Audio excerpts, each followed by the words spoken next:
Hello careers, this is Luis Lima with one more video for the Pascal's Wager series. We will kick off this video with the intro of the story and the expansion, Tides of Oblivion. This is my first English voiceover, so don't be too harsh on me. Hope you guys enjoy. This video is kind of a starting point for the whole series. Pascal's Wager is an action RPG set in a medieval fantasy realm, vastly inspired by H.P. Lovecraft. Pascal's Wager is an anthology of dark and mysterious tales with blanks that need to be filled with the player's actions. Some ideas are recurrent on these tales, like pain, sadness, cruelty, and obsession. The footage is from the beginning of the game in Egan and also some trailers. The title Pascal's Wager is a reference to the philosopher Blaise Pascal. Pascal believed humans bet with their lives on the existence of God. He believed humans should live like God exists. If he doesn't exist, it will be a small loss, the pleasures of life. If God exists, it will have infinite benefits, like eternal life and paradise. For Pascal, the transcendence triumphs over existence. This argument was debunked by the atheists. For them, it was not worth to bet life and pleasure for an uncertainty. Just because you want to believe in something doesn't make it true. Now that the title is explained, let's try and explain the genius behind this masterpiece, as his past influence and motivation for this project. Yang was his name. Being a former worker of Konami, he worked on Silent Hill and Contra franchises. What, as you might imagine, if you know these games, influenced his work.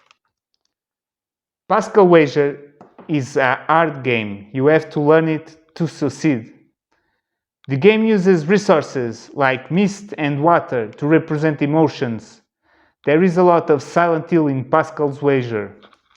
Yang had the vision, but he needed help. He formed a 10-person studio, which then became a 30-person studio named Tipsworks. He wanted to do something unique in the mobile genre.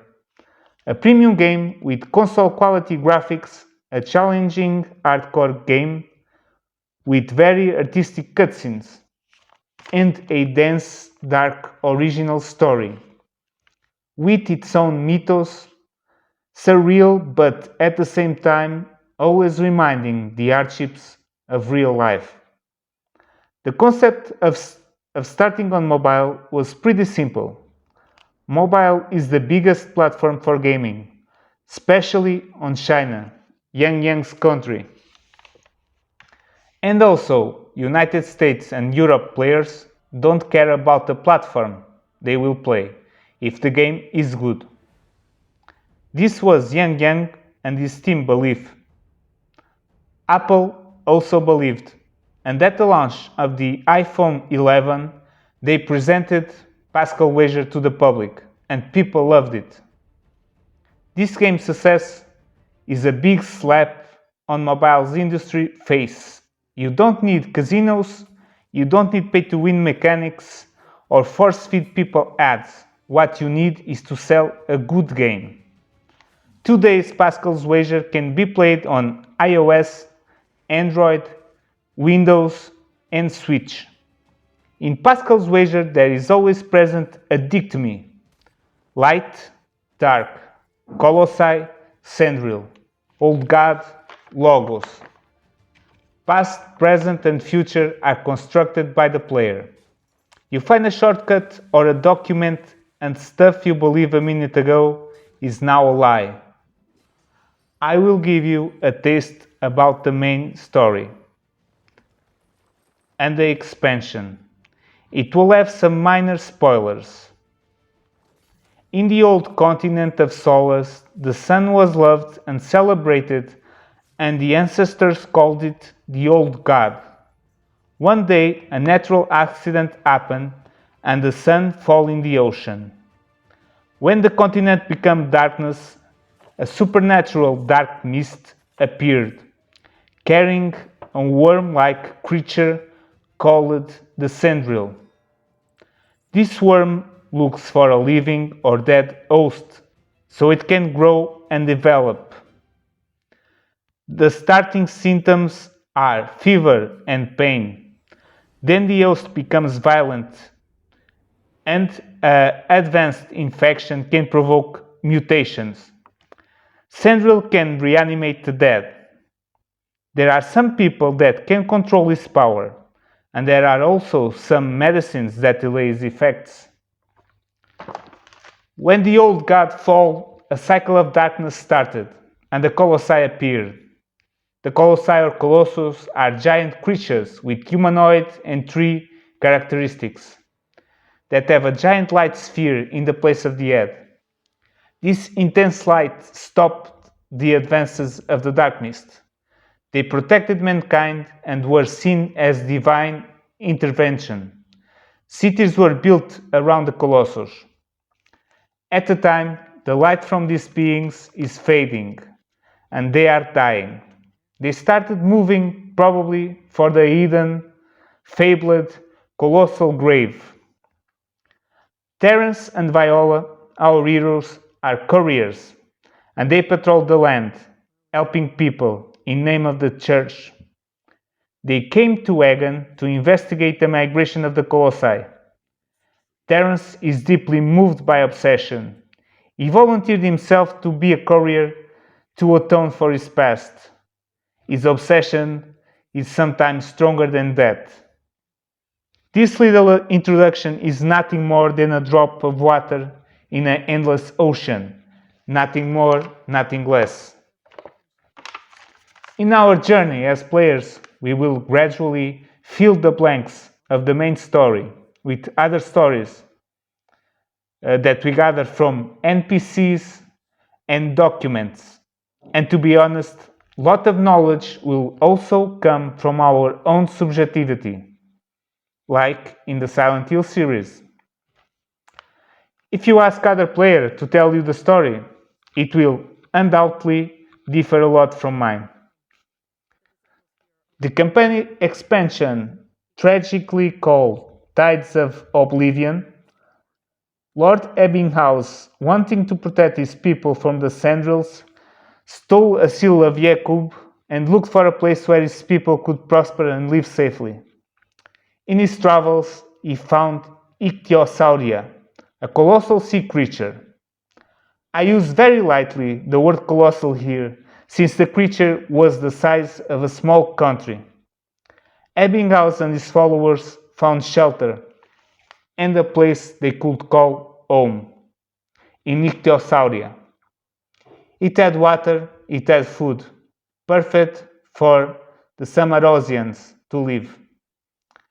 Ebbinghaus wanted to create the perfect society where people were self-disciplined and they lived as equal. They discovered shortly after the moving that the water of the river that flows inside Ichthyosauria had healing properties. It could treat the advance of Sandrill infection, with one small side effect. If people stop drinking water from the River of Souls, they will lose their memories. Seems like real world, right? Medicine treating one disease with the risk of causing other disease. The idea was perfect, but the devil is on the details. In his journeys, Terence finds Gerald, a mysterious swordsman, that asks Terence for help with the Sandrill and Ichthyosauria internal wars. Terence, moved by his obsession, accepts. They get on Ichthyosauria by boat, and the River of Souls dried out.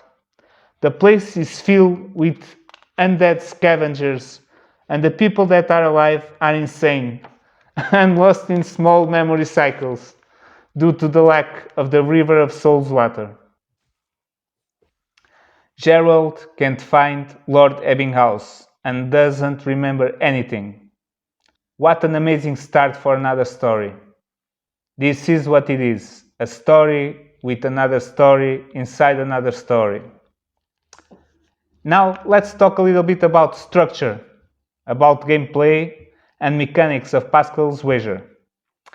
The game has its story mode and the expansion, Tides of Oblivion, with several biomes: Egan, Adamina, Exilium, Katib, Edith, Ichthyosauria, Blessed Lands, and Karst Cave. Each biome has its unique bosses, enemies, and objects of power to unlock, called trophies. Story has 5 playable characters that can be upgraded to level 99. Each character is unique and have their own skill tree.